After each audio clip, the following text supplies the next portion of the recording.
கடந்த பல வாரங்களாக குடும்ப வாழ்க்கை குறித்து நாம் இங்கு பிரசங்கித்து வந்திருக்கிறோம். பல காரியங்களை நாம் அறிந்தோம். குடும்ப வாழ்க்கை குறித்து பல காரியங்கள் அறிந்து கொள்ள வேண்டியது அவசியமாயிருக்கிறது. இன்றைக்கு நாம் வாழ்கிற உலகம் மிகவும் மாறுபட்டதாய், பொல்லாததாய், தீமைகள் நிறைந்ததாய், முக்கியமாக குடும்ப வாழ்க்கையில பலவிதமான இன்னல்கள் நிறைந்ததாய் இந்த உலகம் இருக்கிறது. அநேக நேரத்திலே கிறிஸ்தவ குடும்பங்களும் இப்படிப்பட்ட இன்னல்களுக்குள்ளாக வந்திருக்கிறதை அடிக்கடி காண முடிகிறது. கிறிஸ்தவ சபைகளிலே அந்நாட்களிலே குடும்ப வாழ்க்கை குறித்து வெறும் திருமண வைபவங்களிலே மட்டும்தான் பேச வேண்டியது இருக்கும். மற்ற நேரத்தில் பேச வேண்டியது இருக்காது. பேச வேண்டிய அவசியமில்லை என்று எண்ணி வந்த காலம் உண்டு. ஆனால் இன்றைக்கு திருமண வாழ்க்கை குறித்து, விவாக வாழ்க்கை, குடும்ப வாழ்க்கை குறித்து அதிகமாக போதிப்பது அவசியமாயிருக்கிறது. ஆகையால் நாம் கடந்த பல வாரங்களாக அதை குறித்து போதித்து வருகிறோம். நம்முடைய போதனையின் முடிவுக்கு நாம் வந்து கொண்டிருக்கிறோம். நீதிமொழிகள் 31ஆம் அதிகாரத்திலிருந்து போதித்து முடித்த பிறகு இந்த போதனைகள் முடிவடையும் என்று நான் உங்களுக்கு சொல்லியிருக்கிறேன். நீதிமொழிகள் 31ஆம் அதிகாரத்துக்கு திருப்புவோம். நீதிமொழிகள் 31ஆம் அதிகாரத்தை கடந்த வாரத்திலிருந்து போதிக்க ஆரம்பித்தேன். சாலமோன், ராஜாவாகிய சாலமோன் சிறு வயதிலே ராஜாவாக ஆக்கப்பட்டான். பல சூழ்நிலைகள் நிமித்தமாக அவன் திடீரென்று ராஜாவாக ஆக்கப்பட வேண்டியதாயிருந்தது. அந்த நேரத்திலே சிறுபிள்ளைத்தனமாயிருந்த சாலமோனுக்கு, அவனுடைய பேர் தான் லேமுவேல், அவனை செல்லமாக தன்னுடைய தாய் அழைத்த பெயர் லேமுவேல். சிறுபிள்ளைத்தனமாக இருந்த சாலமோனுக்கு தன்னுடைய தாயாகிய பெத்ஷேபாள் ஆலோசனை கூறும் அதிகாரம் தான் 31ஆம் அதிகாரம். 30 அதிகாரங்கள் நீதிமொழிகளிலே சாலமோனுடைய தகப்பனார் தாவீது அவனுக்கு கூறும் அறிவுரைகளை எழுதி வைத்திருக்கிறார். ஆனால் 31வது அதிகாரத்திலே பெத்ஷேபாள் தாய் மகனாகிய சாலமோனுக்கு கூறும் அறிவுரைகளை நாம் வாசிக்கிறோம். எந்த சூழ்நிலையிலே இந்த அறிவுரைகள் கொடுக்கப்பட்டது என்றால், அவன் திடீரென்று ராஜாவாக்கப்படுகிறான். சிறுபிள்ளைத்தனமாகவே நடந்து கொண்டிருக்கிறான், சிறுபிள்ளையாகவே இருக்கிறான். அவனுக்கு எப்படி ராஜாவாக இருக்க வேண்டும், எப்படி 2 முக்கிய தீமைகளை வாழ்க்கையிலே மேற்கொள்ள வேண்டும் என்று அவனுக்கு போதிக்கிறார். 2 முக்கிய தீமைகள் என்ன? ஒன்று குடிப்பழக்கம், இன்னொன்று பெண்களின் பின்னால் அலைவது. இப்படி 2 காரியங்களை குறித்து அவனுக்கு குறிப்பாக போதிக்கிறாள். குடிப்பழக்கம், வாலிபர்கள் குடிப்பழக்கத்தை அனுபவித்து பார்க்கலாம் என்று ஆசைப்படுவதுண்டு. அதுபோலதான் சாலமோனும். வாலிபர்கள் பெண்களின் பின்னால் அலைவதும் உண்டு. அப்படிதான் சாலமோனும் இருந்தான். அவனுக்கு இந்த 2 காரியங்களை குறித்தும் பல நல்ல அறிவுரைகளை சாலமோனுடைய தாயார் கொடுக்கிறாள். 9ஆம் வசனம் வரைக்கும் குடிப்பழக்கத்தை குறித்து பேசுகிறார். 10ஆம் வசனத்திலிருந்து 31ஆம் வசனம் வரை நல்ல ஒரு பெண்ணை தேர்ந்தெடுப்பது எப்படி, வாழ்க்கையிலே பல பெண்கள் பின்னால் அலையக்கூடாது, நடத்தை கெட்டவனாக நடந்து கொள்ளக்கூடாது, வாழ்க்கையிலே தனக்கு துணையாக ஒரே ஒரு பெண்ணை நல்லவளாக எப்படி தேர்ந்தெடுத்து அவளோடு எப்படி வாழ்க்கை நடத்த வேண்டும், எப்படி சந்தோஷமா இருக்க வேண்டும் என்பதை சாலமோனுக்கு அவனுடைய தாயார் பெத்ஷேபாள் அறிவுரை கூறுகிறாள். நாம் ஏற்கனவே கண்டோம், அவளே அவ்வளவு நல்ல ஒரு விதத்தில் வாழ்க்கை ஆரம்பிக்கவில்லை. பலவிதமான பாவ சூழ்நிலைகளிலே அவள் வாழ்க்கை ஆரம்பித்தாள் தாவீதோடு. இருந்தாலும் அவளுடைய சூழ்நிலை மாறி உண்மையாகவே ஆவிக்குரியவளாக அவள் மாறி, கர்த்தர் அவளை ஆசீர்வதித்து அவர்களுக்கு பிறந்த குமாரன் சாலமோனை ராஜாவாக்க கர்த்தர் சித்தம் கொண்டிருக்கிறார். அவர்களுடைய பாவங்கள் தீர்ந்தது, அவர்களுடைய தீமைகள் முடிந்தது. இப்பொழுது அவள் நல்லவளாக நல்ல பெண்ணை எப்படி தெரிந்தெடுக்க வேண்டும் என்று ஆலோசனை கூறுகிறாள் தன்னுடைய மகனுக்கு. 10ஆம் வசனம் முதல் 31ஆம் வசனம் வரை 22 வசனங்கள் இருக்கிறது என்று சொன்னேன். அது ஒரு முறையாக எழுதப்பட்டிருக்கிறது. அந்த முறையின் பெயர் அக்ராஸ்டிக் சிஸ்டம் என்று. அப்படி என்று சொன்னால், நம்முடைய ஆங்கில மொழியிலே ABCD என்று இருக்கிறது போல எபிரேய மொழியிலே ஆல்பபெட்ஸ், அந்த எபிரேய மொழியிலே எழுத்துக்கள் 22 இருக்கிறது. அந்த 22 எழுத்துக்களையும் சில நேரங்களிலே போதிக்கிறவர்கள் உபயோகப்படுத்தி ஒவ்வொரு எழுத்துக்கும் ஒவ்வொரு பொன்மொழிகள் என்பது போல அந்த ஒவ்வொரு எழுத்தை வைத்து அந்த பொன்மொழிகள் ஆரம்பிக்கும். ஏனா ஏவை வச்சு ஆரம்பிக்கும், பீனா பீயை வச்சு ஆரம்பிக்கும், சீனா சீயை வச்சு ஆரம்பிக்கும். அப்ப சுலபமாக ஞாபகம் வைத்துக் கொள்ளலாம். ஒன்று, நிறைய போதனைகளை 22 அருமையான உபதேசங்களை சுலபமாக எளிதில் ஞாபகம் வைத்துக் கொள்ளலாம் என்பதற்காக அப்படி ஒரு முறையை கையாளுவது வழக்கம். தாவீது ராஜா அதை கையாண்டிருக்கிறார். சங்கீதம் 25 அந்த அக்ராஸ்டிக் முறையில் எழுதப்பட்டிருக்கிறது. போன வாரம் சொன்னேன் தெரியல, எரேமியாவின் புலம்பலிலே அக்ராஸ்டிக் முறையிலே எழுதப்பட்டதுதான் எரேமியாவின் புலம்பல். எல்லா அதிகாரமும் 22 வசனங்களுடையதா இருக்கிறது. 3ஆம் அதிகாரம் மட்டும் 66 வசனங்கள். அந்த 66 வசனங்களும் அந்த ஆல்பபெட் 3 முறை ரிப்பீட் பண்ணப்பட்டிருக்கிறது. 22 எழுத்துக்கள் 3 முறை ஒரு அதிகாரத்தில் ரிப்பீட் பண்ணப்பட்டிருக்கிறது. மற்ற அதிகாரங்களிலே அந்த எழுத்துக்கள் ஒவ்வொரு முறை சொல்லப்பட்டு அந்த ஒவ்வொரு எழுத்தோடு கூட அந்த உபதேசங்கள் ஆரம்பிக்கிறது. 22 பொன்மொழிகளைப் போல, உபதேசங்களைப் போல அல்லது நல்ல உரைகளைப் போல அங்கே கொடுக்கப்பட்டிருக்கிறது. இப்படி அந்த அக்ராஸ்டிக் சிஸ்டம், அந்த அக்ராஸ்டிக் மெத்தடை டேவிட் உபயோகப்படுத்தி, தாவீது உபயோகப்படுத்தி எழுதியிருக்கிறார். சங்கீதம் 25 மற்ற சங்கீதங்களிலும் அதே முறையை பெத்சேபாள் உபயோகப்படுத்தி தன்னுடைய மகனுக்கு கொடுக்க போகிற அதிகமான உபதேசங்களை சுலபமாக அவன் மனதிலே வைத்துக் கொண்டு அவன் அதை ஞாபகம் வைத்துக் கொண்டு வாழ வேண்டும் என்பதற்காக அப்படி ABCDன்ற மாதிரி ஏல ஆரம்பிச்சு ஒரு பொன்மொழி, பீல ஆரம்பிச்சு இன்னொரு உபதேசம், சீல ஆரம்பிச்சு இன்னொரு உபதேசம் அப்படிங்கிற மாதிரி அவங்க பாஷையில, எபிரேய பாஷையில ஒவ்வொரு எழுத்துக்களையும் உபயோகப்படுத்தி சுலபமாக புரிந்து கொள்வதற்கும் ஞாபகம் வைத்துக் கொள்வதற்குமாக அப்படி உபயோகப்படுத்துகிறார்கள். அதுல இன்னொரு காரியம் என்னவென்றால், அந்த எழுத்துக்கள் நம்முடைய எழுத்துக்களை நாம் அவ்வளவு பெரியதாக எண்ணுகிறது கிடையாது. ABCDனா வெறும் ABCD தான் நமக்கு. அது ஒரு பெரிய அர்த்தம் உள்ளதா நம்ம நினைக்கல. அந்த எழுத்துல ஒரு அர்த்தம் இருக்கிறதுன்னு நாம் நினைக்கல. ஆனா எபிரேய மக்கள் மத்தியிலே அவருடைய பெயர்ல ஒரு அர்த்தம், ஊர் பெயர்ல ஒரு அர்த்தம், வீட்டு பெயர்ல ஒரு அர்த்தம், ஆள் பெயர்ல ஒரு அர்த்தம், எல்லா பெயர்லயும் ஒரு அர்த்தம் இருக்கும். அவர்கள் சொல்லுகிறது எல்லாவற்றிலும் ஒரு பெரிய அர்த்தம் நிறைந்த ஒரு மொழி அது. பழைய ஏற்பாட்டை வாசித்து பார்த்தீர்கள் என்றால் பல பரிசுத்தவான்கள் பலியிட்ட இடத்துக்கு பேர் வைக்கிறார்கள், போன இடத்துக்கு பேர் வைக்கிறாங்க, தூங்கின இடத்துக்கு பேர் வைக்கிறாங்க, எல்லா இடத்துக்கும் பேர் வைக்கிறார்கள். அந்த பெயரிலே பெரிய அர்த்தம் அடங்கி இருக்கிறது என்று சொன்னேன். பெயரிலே பெரிய அர்த்தம் உள்ளதாய் ஒவ்வொரு பெயரும் இருக்கிறது. பழைய ஏற்பாட்டிலே எபிரேய மக்களிடத்தில் அது ஒரு பழக்கமாயிருந்தது. பெயரிலே மட்டுமல்ல, எழுத்துக்களும் அவருடைய ஆல்பபெட்ஸும் பெரிய அர்த்தம் நிறைந்ததாக இருக்கிறது. அவருடைய எழுத்துக்களை அவர்கள் எழுதும் போது அவற்றை ஒரு படமாக அவர்கள் கண்டார்கள். முதல் எழுத்து அலஃப் என்கிற எழுத்து, அந்த முதல் எழுத்தை பார்க்கும்போது அதை அவர்கள் ஒரு படமாய் கண்டார்கள். 119ஆம் சங்கீதம் அக்ராஸ்டிக் முறையில் எழுதப்பட்டிருக்கிறது என்று சொன்னேன். 8 வசனங்கள் ஒவ்வொரு செக்ஷன்லயும் இருக்குது. 22 செக்ஷன் இருக்குது. ஒவ்வொரு செக்ஷனுக்கும் அந்த ஒவ்வொரு பகுதிக்கும் 8 வசனங்கள் நிறைந்த ஒவ்வொரு பகுதிக்கும் எபிரேய மொழியில் உள்ள அந்த ஒரு வார்த்தையை, ஒரு எழுத்தை அவர்கள் தலைப்பாய் கொண்டு ஒவ்வொரு செக்ஷன், ஒவ்வொரு பகுதியும் அவர்கள் ஆரம்பிக்கிறார்கள் என்று சொன்னேன். நீதிமொழிகள் 31ஆம் அதிகாரம் 10ஆம் வசனம் முதல் 31ஆம் வசனம் வரை 22 வசனங்கள். ஒவ்வொரு வசனமும் எபிரேய மொழியின் ஒவ்வொரு எழுத்துக்களால் ஆரம்பிக்கப்படுகிறது. ஒரு பெரிய அர்த்தத்தோடு அது செய்யப்பட்டிருக்கிறது. ஆகையால் தான் போன முறை ஒரு சின்ன ஹோம்வொர்க் கொடுத்தேன். 119ஆம் சங்கீதத்திலே அந்த சின்ன எழுத்துக்களை பார்த்து அந்த 22 எழுத்துக்களையும் முறையாக எடுத்து 10ஆம் வசனம் முதல் 31ஆம் வசனம் வரைக்கும் பக்கத்தில் எழுதிட்டு வர சொன்னேன். எத்தனை பேர் எழுதிட்டு வந்தீங்கன்னு தெரியல. சில பெரிய கன்கார்டன்ஸ் அல்லது பெரிய நல்ல இங்கிலீஷ் பைபிளை வாங்கி பார்த்தீங்கன்னா அந்த படம் இன்னும் நல்ல பெருசா இருக்கும். தமிழ் பைபிள்ல அவ்வளவு அழகா இல்லை அந்த படம். ஆனா அந்த படத்துல பெரிய அர்த்தம் அடங்கி இருக்கிறது. 10ஆம் வசனத்தை நாம் பார்த்தபோது அந்த வசனம் எபிரேய மொழியின் முதல் எழுத்தால் ஆரம்பிக்கப்படுகிறது. ஆலஃப் என்கிற முதல் எழுத்தால் ஆரம்பிக்கப்படுகிறது. அந்த ஆலஃப் என்கிற வார்த்தையை பார்த்தீர்கள் என்றால் 2 ஏர் மாடுகளை பூட்டி, ஏர் உழுகிற அந்த ஏர் மாடு பூட்டப்பட்ட அந்த யோக் ஆஃப் ஆக்சன், அந்த ஏறு கோப்பா இருக்கிறது அந்த படம். எபிரேய மக்கள் அதை அந்த அர்த்தத்தோடு கண்டார்கள். ஆலஃப் என்கிற வார்த்தையை பார்க்கும்போது அவர்களுக்கு அந்த 2 மாடு பூட்டின ஏறு மாதிரி அவர்கள் கண்களுக்குள்ளாக அது நிற்கிறது. அதை அப்படித்தான் எண்ணினார்கள்.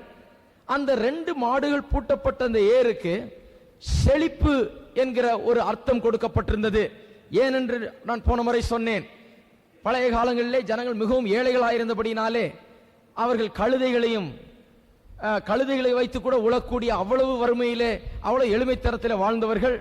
ஆகையால் ஒருவன் ஏற்பூட்டி 2 மாடுகளுடையவனாய் இருந்து ஏற்பூட்டி அவன் உழுதான் என்றால் அவன் பெரிய பணக்காரனாய் இருந்திருக்க வேண்டும். ஆகையால் தான் பலியிடும் போது கூட ஆண்டவர் சொல்றார், மாடுகளை கொண்டாடுறவன் பெரிய பணக்காரன், குருவியும் புறாக்களையும் கொண்டாடுறவன் ஏழை.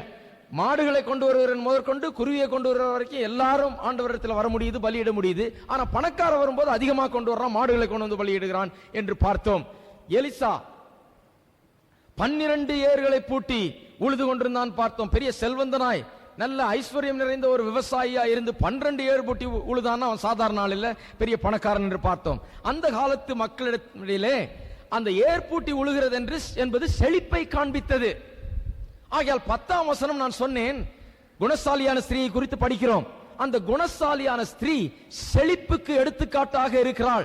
அவள் குடும்பத்துக்கு செல்வாக்கையும் செழிப்பையும் ஆசீர்வாதத்தையும் எல்லா நிறைவுகளையும் கொண்டு வருகிறவளாய் இருக்கிறாள். இன்னும் கேட்க போனால் அவளேதான் செழிப்பு என்ற அர்த்தத்தோடு அந்த வசனம் சொல்லப்பட்டிருக்கிறது. 10ஆம் வசனத்தை ஒரு முறை வாசிப்போம், பிறகு 11ஆம் வசனத்துக்கு செல்வோம். 10ஆம் வசனத்தை போன முறையே போதித்து விட்டேன். குணசாலியான ஸ்திரீயை கண்டுபிடிப்பவன் யார்? குணசாலியான ஸ்திரீனா யார்? தப்பே பண்ணாத ஸ்திரீ அல்ல, ஒரு தப்பு இல்லாத ஸ்திரீயை கண்டுபிடிக்கிறதுக்கு நிறைய பேர் அலைஞ்சிட்டு இருக்காங்க. பாவம், யாராவது கண்டுபிடிச்சீங்கன்னா நிச்சயமா எனக்கு சொல்லுங்க. குணசாலியான ஸ்திரீ என்றால் என்று சொன்னால் தப்பு தவறு இல்லாத பெண் என்று அல்ல. எந்த பெண்ணுமே இந்த உலகத்தில் தப்பு தவறு பெண் இல்லாத பெண்ணே கிடையாது. தவறுகள் இல்லாத ஒரு மனுஷனோ மனுஷியோ இந்த உலகத்திலே கிடையாது. எல்லாருக்கும் சிறிய தவறுகள் அங்கங்கே இருக்கதான் செய்து. சிலர் சிறிய தவறுகள் இருக்குது, சிலர்கிட்ட பெரிய தவறுகள் இருக்குது. தவறுகள் இல்லாதவர்களே கிடையாது. குணசாலியான ஸ்திரீ என்று சொன்னால் தேவனுடைய வார்த்தைக்கு பயந்து, தேவனுக்கு பயந்து, தேவனுடைய வார்த்தையின்படி அவளால் என்ன எதிர்பார்க்கப்படுகிறது, குடும்பத்திலே மனைவியாக அவள் எப்படி இருக்க வேண்டும், குடும்பத்தை எப்படி நடத்த வேண்டும் என்று வேதம் போதிக்கிறது. எப்படி போதிக்கிறதோ அதை உணர்ந்து அதன்படி ஜீவிக்கிறவள் தான் குணசாலியான ஸ்திரீ. கல்யாணத்துக்கு பெண்ணு பார்த்துட்டு இருந்தா அந்த மாதிரி பெண்ணா பாருங்க. குணசாலியான ஸ்திரீயா, ஒரு ஆவிக்குரிய பெண்ணாக, கர்த்தருக்கு பயப்படுகிற பெண்ணாக, கர்த்தருடைய வார்த்தைக்கு கீழ்ப்படிந்து அவளுடைய நிலையை உணர்ந்து என்னவா இருக்க வேண்டும் என்று உண்மையாக உணர்ந்து அதன்படி ஜீவிக்க சம்மதமுள்ள, விருப்பமுள்ள, அப்படி இணங்குகிற பெண்ணை பாருங்கள். அதுதான் குணசாலியான ஸ்திரீ. பெர்ஃபெக்ட் கேர்ள் கிடையாது, அவள் வெர்ச்சுவஸ் வுமன், குணசாலியான ஸ்திரீ. அதே மாதிரி பெண்கள் சில நேரத்தில் தவறே இல்லாத ஆண்களை தேடிட்டு இருக்கிறாங்க. உங்கள் சொந்த புருஷருக்கு கர்த்தருக்கு கீழ்ப்படிகிறது போல கீழ்ப்படிங்கன்னு சொன்னா கர்த்தருக்கு கீழ்ப்படிறது ரொம்ப சுலபமா இருக்கு. ஏன்னா கர்த்தர் நல்லவர், அவர் தப்பே செய்யறது கிடையாது, அவர் திட்டுறது கிடையாது, அவர் முறைக்கிறது கிடையாது, அவர் இப்படி பேசுறது கிடையாது, அப்படி பேசுறது கிடையாது. அவர் எப்பவுமே நன்மையை செய்கிறவர், அவர் அழகானவர், அவர் அருமையானவர். சொந்த புருஷருக்கு கர்த்தருக்கு கீழ்ப்படிகிறது போல கீழ்ப்படிங்கன்னா கர்த்தருக்கு கீழ்ப்படிய முடியுது, சொந்த புருஷருக்கு கீழ்ப்படிறது தான் பெரிய கஷ்டமா இருக்குது. ஏன்னா புருஷன் கர்த்தர மாதிரி இல்ல. கர்த்தர மாதிரி ஒரு புருஷன் எங்கேயும் கிடைக்கணும்னு நினைக்காதீங்க. இருக்கிற புருஷனை கர்த்தர மாதிரி அவருக்கு கீழ்ப்படிந்து நேசித்து அவரை நடத்துவீர்கள் என்றால் அவர் கர்த்தர மாதிரி மாறுவார். அவர் கர்த்தர மாதிரி குடும்பத்திலே அவர் நல்லவராக மாறக்கூடிய வாய்ப்புகள் இருக்கிறது. ஆகையால் புருஷனுக்கு மனைவி கீழ்ப்படிய வேண்டும் என்று சொல்லும் போது அது கொஞ்சம் கடினமா தான் இருக்குது. ஏன்னா புருஷன் பல குறைகள் இருக்கிறது. ஆண்டவரிடத்தில் குறைகள் கிடையாது, அவரை நேசிக்க முடியுது. குறைகள் உள்ள புருஷனை நாம் நேசித்து அவருக்கு கீழ்ப்படிந்திருக்கிற வேளையிலே அந்த புருஷனும் கூட கர்த்தரை போல அன்புடையவராக மாறக்கூடிய வாய்ப்பு இருக்கிறது. நல்ல கவனிங்க, குணசாலியான ஸ்திரீயை கண்டுபிடிப்பவன் யார்? அவளுடைய விலை முத்துக்களை பார்க்கலும் உயர்ந்தது. தன்னுடைய மனைவியினுடைய மதிப்பு தான் அநேகர் குறைவா போட்டுறாங்க இன்றைக்கு. அதை தான் போன வாரம் போதிச்சேன். எல்லாத்தையும் சரியா மதிப்பிடுறாங்க, சிலதெல்லாம் ரொம்ப அதிகமாகவே மதிப்பிடுறாங்க தன்னுடைய வாழ்க்கையில. சில பொருட்களை, சொத்துக்களை, சுகங்களை, பல காரியங்களை, நண்பர்களை கூட ரொம்ப உயர்ந்த மதிப்பு கொடுத்து அவர்களுக்கு வைத்திருக்கிறார்கள். மனைவியினுடைய மதிப்பை தான் சரியா மதிப்பிட முடியாமல் சில கணவர்மார்கள் இருக்கிறார்கள். மனைவியினுடைய மதிப்பு என்ன? உங்களுக்கு இருக்கிற அந்த பெண் மனைவி, அவளுடைய மதிப்பு என்ன? அவளுடைய விலை முத்துக்களை பார்க்கலும் உயர்ந்தது. உங்களுக்கு இருக்கிற கிரேட்டஸ்ட் பொசஷன், மிக விலையுயர்ந்த மதிப்புள்ள ஒரு பொக்கிஷம் என்ன? உங்களுடைய மனைவி. விலையுயர்ந்த முத்து உங்க கையில் இருந்தா எப்படி வச்சுக்குவீங்க? அதை நல்லா பாலிஷ் பண்ணி நல்லா வச்சு பத்திரமா வச்சு அதை பூட்டி வச்சு, பொண்டாட்டி பூட்டி வச்சிடாதீங்க. அதை ரொம்ப நல்லா கவனிச்சு, அதை சும்மா அங்கங்க விசிறி அடிச்சுட்டு போக மாட்டீங்க. அதை அப்பப்போ எடுத்து பார்த்துக்குவீங்க. அதில் பெருமைப்படுவீர்கள், அதை ஒரு பெரிதாக எண்ணுவீர்கள். அது போலவே முத்துக்களை பார்க்கலும் விலையுயர்ந்த மனைவியை உடையவர்கள் நீங்கள் ஒவ்வொருவரும். உங்களுடைய மனைவியினுடைய மதிப்பு முத்துக்களை பார்க்கலும் உயர்ந்தது. அப்படி அவளை பராமரித்து, அவளை கனம் பண்ணி, அவளை போஷித்து, அவளை பாதுகாத்து, அவளுக்கு வேண்டியவற்றை செய்து அவளை மேலாக நினைத்து, அவளை உங்களுடைய வாழ்க்கையில வந்த ஒரு பெரிய செல்வமாக எண்ணி அவளை நடத்துங்கள் என்று வேதவசனம் போதிக்கிறது. செல்வத்தை பார்க்கலாம், இந்த செல்வம் தான் மேலான செல்வம். ஏன்னா இந்த செல்வம் இருந்ததுன்னா எல்லா செல்வமும் வரும். மனைவி நன்றாக இருந்தால் எப்பேற்பட்ட கடினமான, கஷ்டமான, மோசமான உலகத்திலேயும் வாழ்ந்து மனைவியினுடைய ஆதரவை துணையாக கொண்டு எப்பேற்பட்ட சூழ்நிலையும் ஜெயிக்கலாம், வாழ்க்கையில செழிப்படையலாம், ஆசீர்வாதம் அடையலாம். உண்மையாகவே எத்தனை பேர் நம்புறீங்க செய்ய முடியும்? ஊரெல்லாம் பிக்கல் புடுங்களா இருக்கும்போது வீட்டுக்கு வந்தா வீட்லயும் பிக்கல் புடுங்கல்னா கஷ்டமா தான் இருக்கும், முன்னேறவே முடியாது. ஊரெல்லாம் எல்லாம் மட்டம் தட்டுவாங்க, ஊரெல்லாம் ஒரு மாதிரி பேசுவாங்க, ஊரெல்லாம் ஒரே பிரச்சனையா இருக்கும், வியாபாரத்துல பிரச்சனை, வேலையில பிரச்சனை, எல்லாத்துலயும் பிரச்சனை இருக்கும்போது வீட்டுக்கு வந்தா வீட்லயும் பிரச்சனைனா மனுஷன் அவ்வளவுதான், அதோ கதி தான் அவனுடைய வேலை, அவனுடைய வாழ்க்கை. வீட்டிலே வரும்போது மனைவி அருமையானவளாக வைக்கப்படும் போது அந்த மனைவியருடைய ஆதரவு உங்களுக்கு கிடைக்கிறது. அவளை மேலாக நீங்கள் நினைத்து அவளுக்கு வேண்டிய எல்லாவற்றையும் செய்யும் போது அவள் உங்களை எல்லாவற்றுக்கும் மேலாக நினைத்து உங்களுக்கு எல்லாவற்றையும் செய்து குடும்ப வாழ்க்கை மேன்மை அடைகிறது. குடும்ப வாழ்க்கை நன்றாக இருந்தால் எல்லா பிரச்சனையும் மேற்கொள்ளலாம். உலகத்தில் மேற்கொள்ள முடியாத பிரச்சனை என்றே கிடையாது, எல்லாவற்றையும் மேற்கொள்ளலாம். இதை குறித்து அதிகமாக சொல்லிட்டேன் ஏற்கனவே. ஆகையால் 11வது வசனத்துக்கு இன்றைக்கு நாம் செல்வோம். 11வது வசனம். அவள் புருஷனுடைய இருதயம் அவளை நம்பும், அவன் சம்பத்து குறையாது. 119ஆம் சங்கீதத்துக்கு திருப்புங்க, அந்த சிம்பலை பார்ப்போம், அந்த எழுத்து எப்படி இருக்குதுன்னு பார்ப்போம். பக்கத்தில் அதுக்கு தான் வரைஞ்சி வச்சுக்க சொல்றேன். 119ஆம் சங்கீதத்தை திருப்பி அந்த 22 எழுத்துக்கள் இருக்கு பாருங்க. ஒவ்வொரு செக்ஷன், ஒவ்வொரு பகுதியும் 8 வசனங்கள் கொண்ட ஒவ்வொரு பகுதியும் 176 வசனம் இருக்குது. 22 பகுதிகளாக பிரிக்கப்பட்டிருக்கிறது. 22 பகுதிகளும் ஆரம்பமாகும் போது மேல ஆலப், பெத், கிமெல், டாலத் இப்படி எல்லாம் போட்டிருக்குது. அதனுடைய எழுத்துக்களும் சின்னதா எழுதப்பட்டிருக்கு தமிழ் பைபிள்ல. அதை பெரிய எதுலையாவது ஒரு பைபிள்ல பார்த்து எங்கேயாவது பார்த்து 31வது அதிகாரம் நீதிமொழியில் கொண்டு வந்து உங்களுடைய வசனங்களுக்கு பிறகு ஒன்னொன்னுத்தையும் பக்கத்தில் எழுதி வைத்துக் கொள்ளுங்கள். அப்பொழுது என்றைக்குமே உங்களுக்கு ஞாபகம் இருக்கும், நாம் போதிக்கும் போதும் வசதியா இருக்கும். இன்றைக்கு திருப்போம். எத்தனை பேர் அப்படி எழுதி வச்சிருக்கீங்க? 31ஆம் நீதிமொழிகள் 31ஆம் அதிகாரத்தில் எழுதி வச்சிருக்கவங்க கை வைத்துங்க பார்ப்போம். ஐயோ, முக்காவாசி கிளாஸ் ஃபெயில். எல்லாம் எழுதி வைங்க பார்க்கலாம். எழுதி வச்சீங்கன்னா உங்களுக்கு சுலபமாக வரும். இந்த 2வது பகுதி ஆரம்பிக்கும் போது 2வது எழுத்தை கொண்டு ஆரம்பிக்கிறது. அந்த 8 வசனங்களும் எபிரேய மொழியின் 2வது எழுத்து பெத் என்கிற எழுத்தை வைத்து ஆரம்பிக்கப்படுகிறது. அதனுடைய உருவத்தை கவனியுங்கள். 4 பக்கங்கள், 4 sides இருக்கக்கூடிய ஒரு சதுரத்திற்கு ஒரு பக்கம் இல்லை, 3 பக்கங்கள் இருக்கிறது. ஒரு பக்கம் திறந்து விடப்பட்டிருக்கிறது இல்லையா? ஒரு பக்கம் திறந்து விடப்பட்டிருக்கிறது. 3 sides closed, 1 side open இல்லையா? இது என்னத்தை காண்பிக்கிறது? எபிரேய மக்கள் மத்தியிலே, அவருடைய கலாச்சாரத்திலே இது வீட்டை, குடும்பத்தை காண்பிக்கிறதா இருக்கிறது.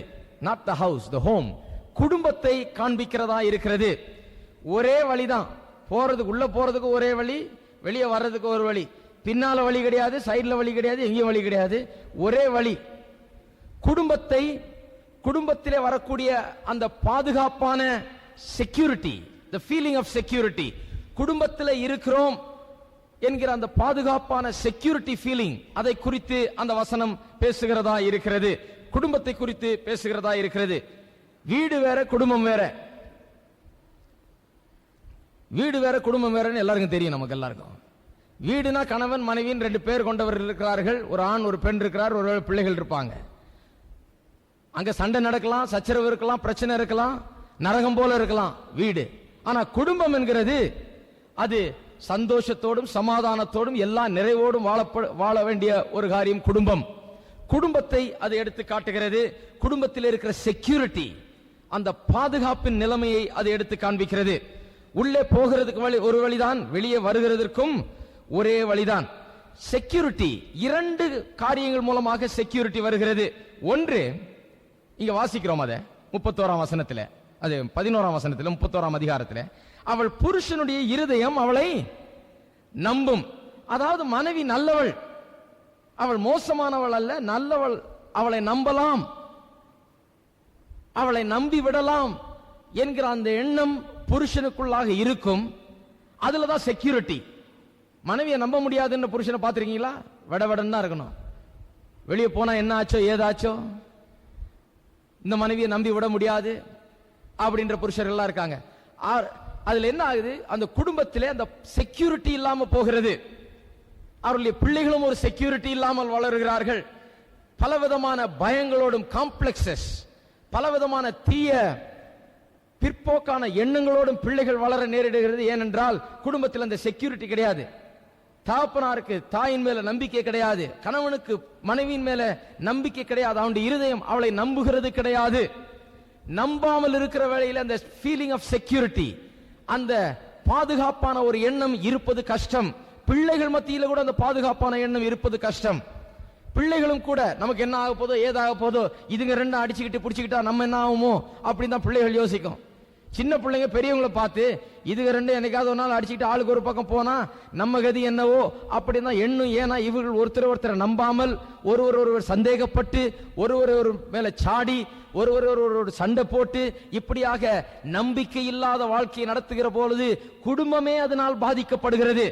ஒரு குடும்பத்திலே ஒரு பாதுகாப்பான எண்ணம் குழந்தைகள் மத்தியிலும் குடும்பத்தார் மத்தியிலும் வர வேண்டும் என்றால், இந்த ஃபீலிங் ஆஃப் செக்யூரிட்டி வர வேண்டும் என்றால் அங்கே என்ன இருக்க வேண்டும்? புருஷன் மனைவியை நம்புகிற ஒரு நிலைமை இருக்க வேண்டும். மனைவி நல்லவளாக இருக்க வேண்டும், எடுத்துக்காட்டானவளாக இருக்க வேண்டும், நம்ப தகுந்தவளாக இருக்க வேண்டும், நற்குணங்களை உடையவளாக இருக்க வேண்டும், அவளை புருஷன் நம்ப முடிய வேண்டும் என்பது நிச்சயமாக இங்கு சொல்லப்பட்டிருக்கிறது. அடுத்த வார்த்தை என்ன சொல்கிறது? அவன் சம்பத்து குறையாது என்று இங்கு சொல்லப்பட்டிருக்கிறது. அவன் சம்பத்து குறையாது. ஆங்கிலத்திலே வேற மாதிரி சொல்லப்பட்டிருக்கிறது. ஆகையால் இதுல அர்த்தம் முற்றிலும் மாறுபட்ட விதத்தில் இருக்கிறபடினால் இதை கொஞ்சம் சற்று ஆராய வேண்டியதா இருந்தது. நான் இதை சற்று ஆராய்ந்து பார்க்க வேண்டியது அவசியமா இருந்தது. ஆங்கிலத்தில் எப்படி சொல்லப்பட்டிருக்கிறது? He will have need of no spoil. He will not have any need of spoil. அதாவது அவன் தன்னுடைய குடும்பத்திலே எல்லா இன்பத்தையும் சுகத்தையும் சந்தோஷத்தையும் நிறைவையும் பெற்றிருக்கிறபடியினால் அவன் வேறொரு குடும்பத்திலே சென்று அங்கே உறவு கொண்டு அந்த குடும்பத்தை கெடுத்து இப்படியாக தன்னுடைய குடும்பத்தையும் மற்ற குடும்பத்தையும் கெடுத்து மற்றவர்களை கெடுக்க வேண்டிய அவசியம் இல்லை. அவனுக்கு வேண்டிய சந்தோஷம் சுகம் இன்பம் எல்லாம் தன்னுடைய குடும்பத்திலே தன்னுடைய மனைவியிடத்திலிருந்து கிடைக்கிறது என்கிற அர்த்தத்திலே ஆங்கிலத்திலே சொல்லப்பட்டிருக்கிறது. தமிழிலே அவன் சம்பத்து குறையாது என்று சொல்லப்பட்டிருக்கிறது. முற்றிலும் வேறுபட்ட வார்த்தை போல அல்லது முற்றிலும் வேறுபட்ட அர்த்தம் போல நமக்கு தெரிகிறது. ஆனால் உண்மையாகவே வேறுபட்ட அர்த்தம் கிடையாது. எபிரேய மொழியிலிருந்து மூல பாஷையிலிருந்து நாம் பார்ப்போம் என்றால் அதனுடைய அர்த்தம் என்னவென்றால், அவன் ஒருபோதும் எந்த விதத்திலும் குறைவுபட்டவனாய் இருக்க மாட்டான். அந்த அர்த்தத்தில் தான் சொல்லியிருக்குது. அவன் சம்பத்து குறையாதுன்னா அவன் இருக்கிற காசு குறையாதுன்னு இல்ல, அவன் எந்த விதத்திலும் குறைவுபட்டவனாய் இருக்க மாட்டான். அநேக நேரத்தில் புருஷன் இன்னொரு பெண்ணை தேடி போகிறது எதுக்கு காரணம்? என்ன காரணம் என்று சொன்னால், அவன் ஏதோ ஒரு விதத்தில் சில நேரத்தில் குறைவுபட்டவனாய் மாறி விடுகிறான் குடும்பத்தில். சில நேரங்கள் அப்படி இருக்கிறது, அநேக நேரங்களில், எல்லா நேரங்களும் அப்படி கிடையாது. சில நேரத்தில் நல்ல மனைவியை வைத்துக்கொண்டு அருமையா இருந்தாலும் கூட சில ஆட்கள் தீமையான ஆட்களா இருக்கிறதுனால, பாவிகளா இருக்கிறபடினால, பொல்லாதவர்களா இருக்கிறபடினால இன்னொரு பெண்ணை தேடி போவது அது வழக்கமா இருக்கிறது அவர்களுக்கு. ஆனால் நல்ல குடும்பத்திலே தன்னுடைய மனைவியிடத்திலே அவன் சந்தோஷத்தையும் சுகத்தையும் இன்பத்தையும் அவன் நிறைவாக பெற முடியவில்லை என்றால், அதற்கு இடையூறுகள் இருக்கும் என்றால், அதற்கு தடைகள் இருக்கும் என்றால், அவன் ஏதோ ஒன்றிலே குறைவுபட்டவனாய் மாறிவிடுகிறான். அவனுடைய குறையை அவன் உணர்கிறான். அவன் குறைவுபட்டவனாய் தாழ்ச்சி அடைந்தவனாய் அவனுடைய வாழ்க்கையின் பல தேவைகள் சந்திக்கப்படாதிருக்கிற நிலையிலே அவன் மற்றவர்களை நாடி மற்றவர்களை தேட ஆரம்பிக்கிறான். அதைத்தான் அந்த வசனம் அப்படி சொல்லி இருக்குது, அவனுடைய சம்பத்து குறையாது என்று சொல்லி. ஆனால் மனைவி குணசாலியான ஸ்திரீயா இருக்கும் போது, அவள் நல்லவளாக நடந்து கொள்ளும் போது, அவளுடைய புருஷனுடைய இருதயம் அவளை நம்புகிற வேளையிலே அவன் தன்னுடைய எல்லா சுகங்களையும் இன்பங்களையும் சந்தோஷத்தையும் தன்னுடைய மனைவியினிடத்திலே பெறுகிறான். அவனுடைய சம்பத்து குறையாது, அவனுக்கு எந்த குறையும் தன்னுடைய வீட்டில் இருக்காது. ஆகையால் அவன் வேறொருவரையும் நாடி போக வேண்டிய அவசியம் இல்லை என்கிற அர்த்தத்திலே இங்கு சொல்லப்பட்டிருக்கிறது. எத்தனை பேருக்கு அந்த அர்த்தம் புரியுது பாருங்க. சிலர் நினைக்கலாம், என்ன பைபிளே பிரசங்கம் பண்றாரு, பைபிள் இதெல்லாம் எழுதி இருக்குதுன்னு. ரொம்ப சாதாரண காரியம். சில நேரத்தில் பைபிள்ல வாசிக்காதவங்க கூட இந்த ஆலோசனை சொல்லுவாங்க. மனைவி நல்லா இருந்தா ஏங்க எப்படி நடக்குது, புருஷன் அப்படி இருக்காரு அப்படின்னுவாங்க. அந்த ஆலோசனை எங்க இருந்து வருது? வேத புஸ்தகத்திலிருந்து. ஆண்டவர் கொடுத்த ஆலோசனை, பரிசுத்த ஆவியானவரால் ஏவப்பட்டு கொடுக்கப்பட்ட அந்த ஆலோசனை. ஒன்று ரெண்டு காரியத்தின் மூலமா குடும்பத்தில் ஒரு ஃபீலிங் ஆஃப் செக்யூரிட்டி, ஒரு செக்யூரிட்டி இருக்குது. கணவன் மனைவிக்கு, பிள்ளைகளுக்கு எல்லாருக்குமே. எந்த ரெண்டு காரணத்தினால்? ஒன்று, மனைவி நல்லவள், தவறு செய்ய மாட்டாள், அவளை நம்பலாம் என்கிற ஒரு காரியம். இன்னொன்று, கணவனுக்கும் தவறு செய்ய வேண்டிய அவசியம் கிடையாது. அவன் வேற எங்கேயும் தேடி நாடி அலைய வேண்டிய அவசியம் கிடையாது. அவன் தன்னுடைய மனைவியினிடத்தில் சந்தோஷமா இருக்கிறான். மனைவி அவனுடைய எல்லா தேவைகளையும் பூர்த்தி செய்கிறாள். மனைவி அவனுக்கு போதுமானவளா இருக்கிறாள். ஆகையால் இந்த ரெண்டு காரியம் சரியா இருக்கிறபடினால மனைவி நல்லவளா இருக்கிறாள். இரண்டாவது, புருஷனும் நல்லவனா இருக்கிறான். அவர்கள் இருவரும் வேறொருவரை தேடி அலைவது கிடையாது. ஒருவருக்கொருவர் சந்தோஷமாய், ஒருவரோடொருவர் ஒரு மனமாய் இருந்து, ஒருவரை ஒருவரே பற்றி கொண்டு, ஒருவரை ஒருவரே நாடி, ஒருவர் ஒருவருக்காக வாழ்ந்து, இப்படி வாழ்கிறபடினால் குடும்பத்தில் ஒரு பெரிய ஃபீலிங் ஆஃப் செக்யூரிட்டி. எல்லாரும் ஒரு ஆமேன்னு சொல்லுங்க பாப்போம்.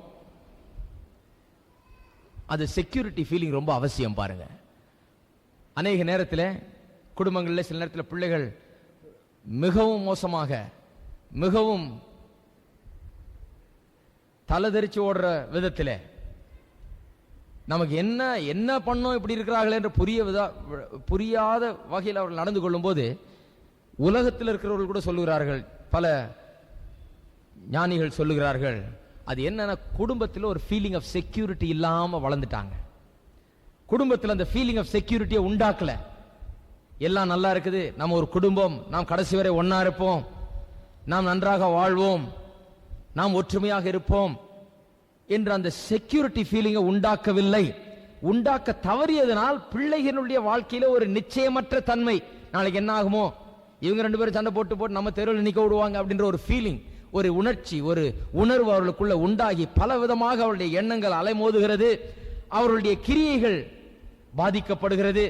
அவருடைய words and actions are affected by this insecurity feeling.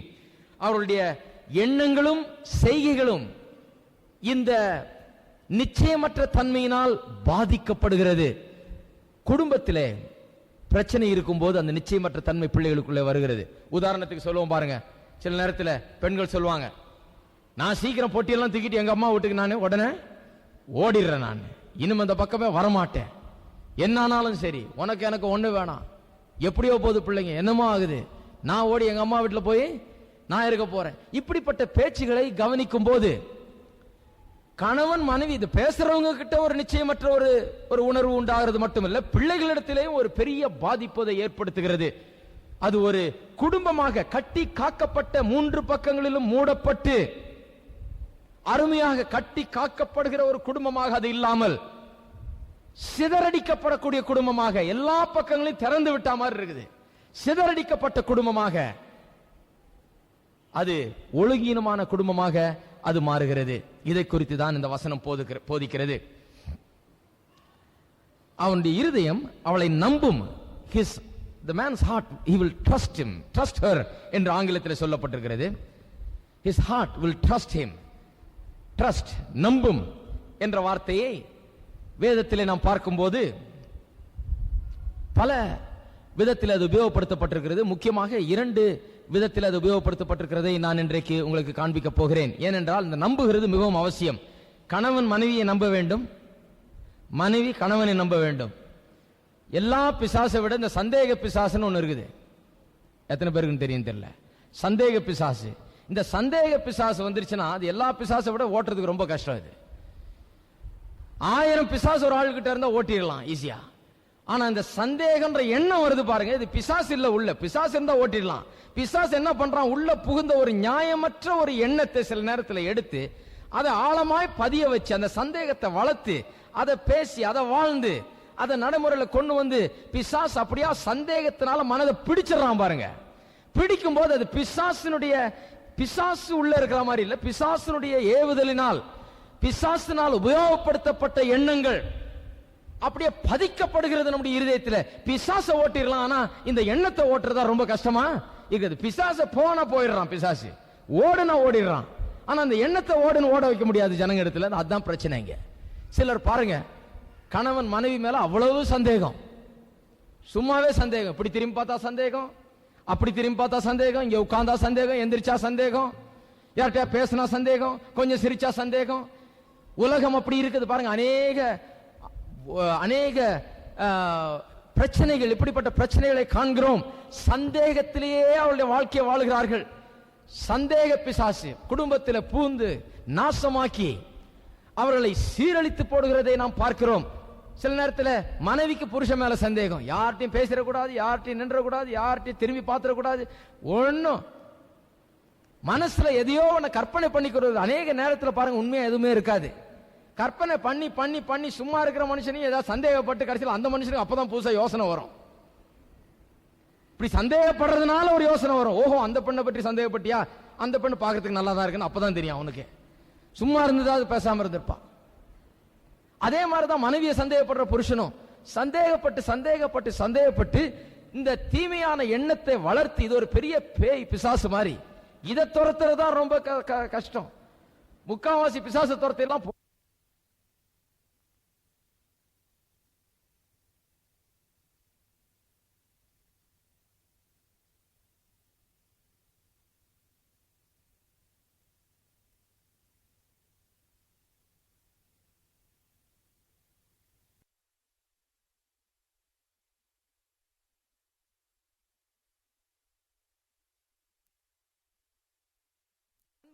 இரு தரப்பினரிடத்திலும் இருக்கவே கூடாது. எந்த காரணத்தை கொண்டும் சந்தேகம் நுழைஞ்சிருச்சுன்னா, கொஞ்சம் துளி அளவும் அந்த சந்தேகம் நுழைந்து அதை ஆட்கொள்ள இடம் கொடுப்போம் என்றால் அது நாளடைவிலே வாழ்க்கையை, குடும்ப வாழ்க்கையை சீரழிக்கக்கூடியதா இருக்கிறது.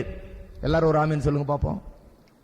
அவனுடைய இருதயம் அவளை நம்பும். என்ன அருமையான வார்த்தைங்க. சகோதரமார சொல்ல வைக்கணும், ஆனா இருதயத்தில் பதிக்க வைக்கணும். அவனுடைய இருதயம் அவளை நம்பும். நம்ப வேண்டும். நம்பும் என்கிற வார்த்தை, நம்புவது என்கிற வார்த்தை வேதத்திலே பல விதத்தில் உபயோகப்படுத்தப்பட்டிருக்கிறது. ஒன்னு,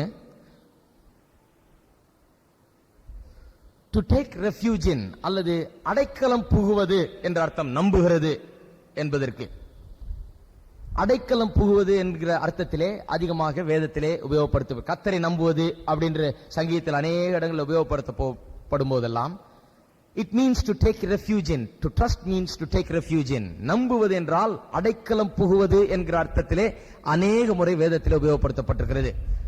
சங்கீதத்தில் அநேக உதாரணங்கள் காண்பிக்கலாம், மற்ற இடங்களிலும் அநேக உதாரணங்கள் காண்பிக்கலாம். ஒரு முக்கியமான உதாரணம் எனக்கு அப்படியே தெளிவாக மனதில் இருக்கிறது. அது ரூத்தை குறித்த ஒரு உதாரணம். ரூத்தின் புஸ்தகத்திலே அதை நாம் பார்க்கிறோம். 2ஆம் அதிகாரம் அங்க எப்படி உபயோகப்படுத்தப்பட்டிருக்குன்னு பாருங்க. 2ஆம் அதிகாரம் 11, 12ஆம் வசனம். ரூத்தின் கதை உங்கள் அநேகருக்கு தெரியும்.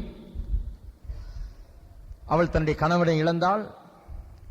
அவளுடைய மாமியாரும் தன்னுடைய கணவனை இழந்து, மாமியாரும் மருமகளுமாக 2 பேரும் வந்து பெத்லெஹேமிலே வாழ்கிறார்கள். அங்கே வாழ்கிற வேளையிலே ஒரு நல்ல மனிதர் இந்த 2 கணவனை இழந்து தவித்துக் கொண்டிருந்த பெண்களுக்கு உதவி செய்கிறார். அவர் பெயர் போவாஸ். அவர் இந்த ரூத் என்கிற பெண்ணை கவனிக்கிறார். அவளுடைய நற்குணங்களை கவனிக்கிறார். அவள் எப்படி நடந்து கொள்கிறாள், தன்னுடைய மாமியாரோடு எப்படி நடந்து கொள்கிறார் என்று சொல்லி கவனித்து அவன் பெரிதும் இந்த பெண்ணை பாராட்டுகிறான். இந்த வசனத்தை பாருங்க. அதற்கு போவாஸ் பிரதியுத்தரமாக, 11ஆவது வசனம்.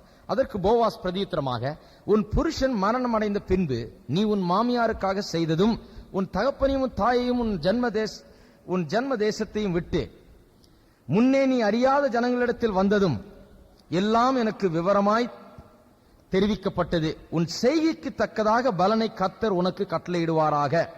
இஸ்ரவேலின் தேவனாகிய கர்த்தருடைய செட்டைகளின் கீழ் அடைக்கலமாய் வந்த உனக்கு அவராலே நிறைவான பலன் கிடைப்பதாக என்றான். இந்த வார்த்தையில கவனிங்க. ஆங்கிலத்தில் you have come trusting in the God of Israel என்று சொல்லப்பட்டிருக்கிறது. அவள் இஸ்ரவேலின் தேவனை நம்பி வந்தாள் என்றுதான் சொல்லப்பட்டிருக்கிறது. ஆனால் இங்க எப்படி சொல்லப்பட்டிருக்கு பாருங்க. அவருடைய தேவனாகிய கர்த்தருடைய செட்டைகளின் கீழ் அடைக்கலமாய் வந்த உனக்கு, அதாவது அவரை நம்பி வந்த உனக்கு. அடைக்கலமாய் ஏன் வந்தாள்? அவளுடைய கணவனை இழந்தாள், அவளுடைய வருமானம் போச்சு, எல்லாம் போச்சு, கணவனை இழந்தாள், எல்லாவற்றையும் இழந்தவளை போல மிகவும் வாழ்க்கையிலே கஷ்டமான ஒரு சூழ்நிலையில போராட்டங்களை சந்தித்திருக்கிற ஒரு நேரத்திலே, வாழ்க்கையின் பலவிதமான இன்னல்களை சகித்தவளாய், கணவனை இழந்தவளாய் அவள் வந்து எங்க அடைக்கலம் போகிறாள்? தேவனாகிய கர்த்தருடைய செட்டைகளின் கீழ் வந்து அடைக்கலம் புகுகிறாள். கர்த்தரை நம்பி வருகிறாள். எந்த சூழ்நிலையில் வருகிறாள்? கணவனை இழந்து பல இன்னல்களுக்கும் துன்பங்களுக்கும் கஷ்டங்களுக்கும் தேவைக்கும் வறுமைக்கும் எல்லாவற்றுக்கும் ஆளாகி வந்து தேவனாகிய கர்த்தருடைய செட்டைகளின் கீழ் அடைக்கலம் புகுகிறாள். அதாவது தேவனை நம்புகிறாள். அது அப்படி இருக்கட்டும். 31ஆம் அதிகாரத்துக்கு திருப்பி வருவோம். நீதிமொழிகள் 31ஆம் அதிகாரத்துக்கு.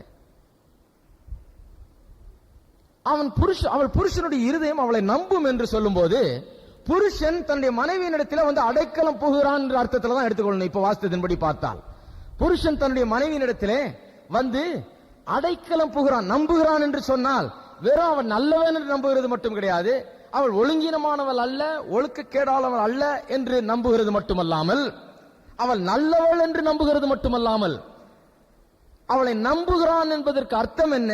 அவளிடத்திலே வந்து அவன் அடைக்கலம் புக முடிகிறது. அவனுடைய இன்னல்களின் நேரத்திலே, அவனுடைய குறைகளின் நேரத்திலே, அவன் கஷ்டப்படுகிற நேரத்திலே, அவன் பலவிதமான போராட்டங்களை சந்திக்கிற நேரத்திலே, வாழ்க்கையின் தேவைகளை சந்தித்து இன்னல்களை சந்தித்து பல பிரச்சனைகள் மத்தியில் இருக்கிற நேரத்திலே ரூத் வந்து தேவனாகிய கர்த்தரின் சட்டைகளின் கீழ் வந்து எப்படி அடைக்கலம் புகுந்தாளோ, தேவனாகிய கர்த்தரை எப்படி நம்பி வந்தாளோ, கணவனை இழந்தவளாக வறுமையில வந்தாளோ, அது போலவே புருஷனானவனும் மனைவியை நம்புகிறான் என்று சொல்லும் போது அவன் அவளிடத்திலே வந்து அடைக்கலம் புகுகிறான் என்ற அர்த்தத்திலே அங்கு சொல்லப்பட்டிருக்கிறது. எப்படி மனைவியினிடத்தில் வந்து புருஷன் அடைக்கலம் புகுகிறான்? நல்லா கவனிங்க, இது ரொம்ப முக்கியமான விஷயம். வாழ்க்கையில பல பிரச்சனைகள் இருக்கிறது. எல்லாரும் பல பிரச்சனைகளை சந்திக்கிறோம். பல நேரங்களில் வேலையில பிரச்சனையை சந்திக்கிறோம், வியாபாரத்தில் சந்திக்கிறோம், பல விதமான காரியங்கள் நாம் வாழ்க்கையிலே நமக்காக நம்முடைய குடும்பத்துக்காக எடுத்துக்கொள்கிற முயற்சிகள் சில நேரங்களிலே நாம் எதிர்பார்த்தபடி அமைகிறதில்லை. பல பிரச்சனைகளை சந்தித்து தான் எல்லாரும் முன்னுக்கு வருகிறார்கள் இல்லையா? யாரும் பிரச்சனைகள் இல்லாதவர்கள் என்று சொல்ல முடியாது.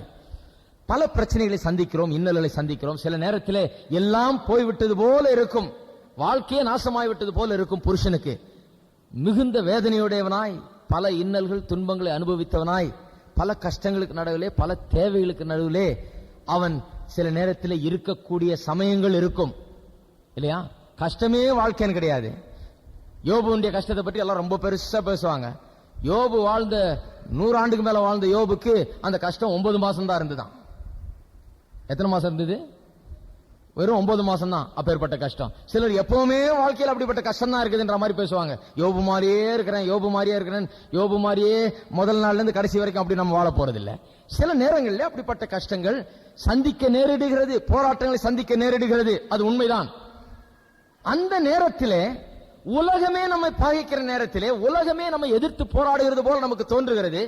எங்கே திரும்பினாலும் அங்கே ஆதரவு இல்லாதது போல தெரிகிறது. எல்லாரும் நம்மை பகைத்து, நம்மை குறித்து நகைத்து, நம்மை தீமையாக பேசுகிறது போல தெரிகிறது. உலகம் நமக்கு ஆதரவு அளிக்காதது போல் தெரிகிற நேரத்திலே நாம் வீட்டுக்கு வரும்போது அடைக்கலம் புகுவதற்கென்று ஒரு இடம் இருக்கிறது. அதுதான் ஒரு நல்ல மனைவி. ஹலோ, எல்லாம் அமைதியா இருக்கிறீங்க. ரொம்ப பிரசங்க ரொம்ப பிரமாதமா இருக்குது போல இருக்கு.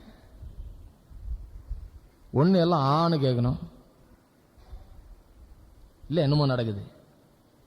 பிரச்சனைகள் பலவற்றை சந்தித்து துன்பங்களுக்கு ஆளாகி, பல இன்னல்களுக்கு ஆளாகி, தேவைகளை சந்திக்கிற வேளையிலே கவலையோடு, துக்கத்தோடு, பாரத்தோடு, பல பிரச்சனைகள் மத்தியிலே உலகத்திலே வாழ வேண்டிய சில சமயங்களிலே வீட்டுக்கு வரும்போது நீங்கள் தஞ்சம் புகும்படியாக, அடைக்கலம் பெறும்படியாக, ஆதரவு பெறும்படியாக, அரவணைப்பை அடைந்து கொள்ளும்படியாக குணசாலியான ஸ்திரீ என்பவர் உங்களுடைய வீட்டிலே காத்துக் கொண்டிருக்கிறாள். அதுதான் மனைவி. அவனுடைய இருதயம் அவளை நம்பும் என்று சொன்னால், கஷ்ட காலத்திலே அவளிடத்திலே எனக்கு ஆதரவு உண்டு, அவள் என்னோடு நிற்பாள், அவள் என்னை ஆதரிப்பாள், அவள் எனக்காக எப்போதும் வாதாடுகிறவள், அவள் எனக்காக நிற்கிறவள், என்னை நேசிக்கிறவள், எல்லா சூழ்நிலையில் மத்தியிலேயும் என்னை விட்டு விலகாதிருப்பவள், எனக்காக இருப்பவள் என்கிற அந்த நம்பிக்கை குறித்து தான் அது பேசுகிறது. அவனுடைய இருதயம் அவளை நம்பும். எல்லாம் ஒரு ஆமேன் சொல்லுங்க பாப்போம். ஆமேன் ஏதாவது சொல்லுங்க, சொன்னாதான் உங்களுக்கு வழங்குதுன்னு தெரியும். எனக்கு சில நேரத்தில் கஷ்டம், இந்த மாதிரி பிரசங்கத்தில் ஆமேன்னு சொல்றது கஷ்டம். பக்கத்துல மனைவி இருக்கும், ஆமேன்னு சொன்னா வீட்டில் வந்து அங்க வந்து ஆமேன்னு சொல்றீங்க, இங்க வந்து என்ன அப்படின்னு.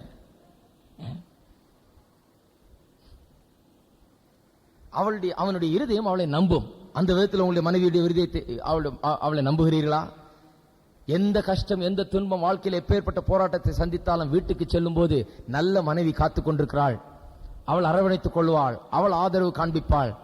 அவளும் போட்டு நைய நைய நைன்னு பிச்சு புடுங்கிறது கிடையாது.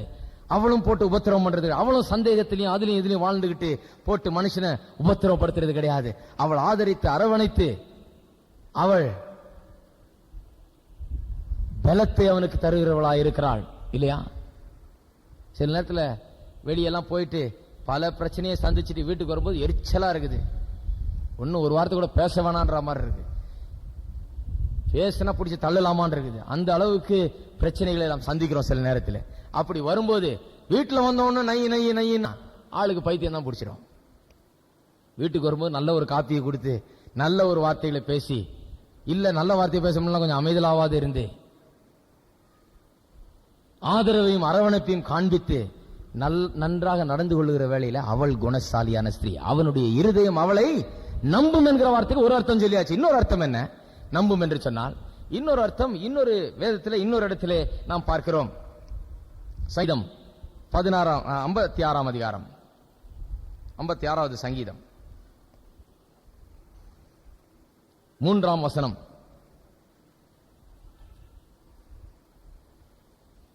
தாவீதின் சங்கீதம். தாவீது சொல்கிறார், நான் பயப்படுகிற நாளில் உம்மை நம்புவேன். நம்புவேன், நம்பி, ட்ரஸ்ட் என்கிறதுக்கு அர்த்தம் முதல்ல சொன்னோம். ரூத்தினுடைய கதையிலிருந்து சொன்ன அர்த்தம் அடைக்கலம் புகுவது. கணவன் மனைவியை நம்புறான்னு சொன்னா கணவன் மனைவியின் இடத்துல அடைக்கலம் புகிறான், ஆதரவை பெறுகிறான், அரவணைப்பு பெறுகிறான் கஷ்ட நேரத்தில்.